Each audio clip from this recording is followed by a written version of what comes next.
Let's get more insight into what all of this means and what is happening. We're joined by Mario Cordero. He is the CEO of the Port of Long Beach. Mario, thank you for joining us, letting us into your port. Appreciate it. Well, Brian, thank you for having me. Okay, those are some big numbers, so put them into context for us. And I know there is a difference between the number of ships and what they call tonnage and the number of containers. What are you guys, on a very general way, what are we looking at over the next couple of months? What we're looking at is less vessel calls to the Port of Long Beach, which means less cargo volume, which means less products that could eventually not be on the shelves. How much of a decline?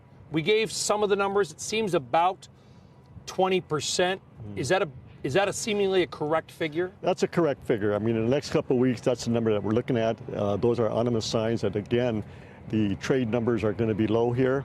So again, on the other hand, we have rational optimism here that things will get better. But for now, we're looking to perhaps, if the status quo continues, that is no movement on the tariff discussions, we're looking at a 20% reduction in the second half in 2015. Now, it is a bit hard to read because we just showed there were 14 planned cancellations this month, 16 next month. It's about 20% of the planned ships. But yet you've had records. I know last month was a record higher than normal. How does it balance out? And do you have any visibility into, say, deeper into the summer? The visibility that we have deeper into the summer right now is based on the canceled bookings or non-bookings that are being made for cargo that's in Asia.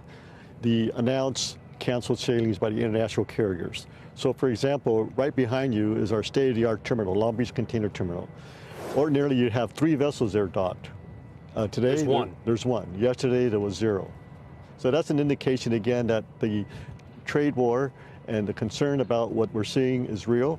But on the other hand, we have to have some optimism here that, again, just this morning, there was an announcement by the White House of a deal with the UK. So it seems like this is a beginning or the embryonic stages of now starting to have these trade deals with other countries.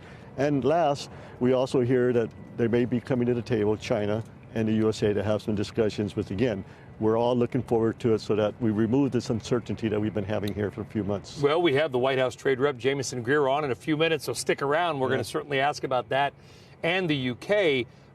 If this level of tariffs, this 145%, if this were to continue, if a deal is not struck either this weekend or soon, and I'm asking you to speculate, Mario, I understand that, what would that mean for the Port of Long Beach and shipping and imports 3, 5, 6 months from now?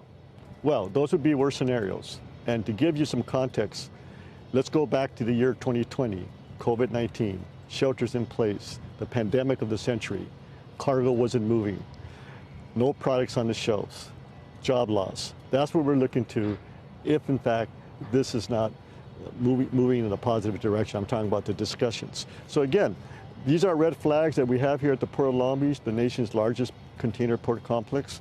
So it's indicative of the fact that, again, time's ticking in terms of the short period that we need to address some of these issues.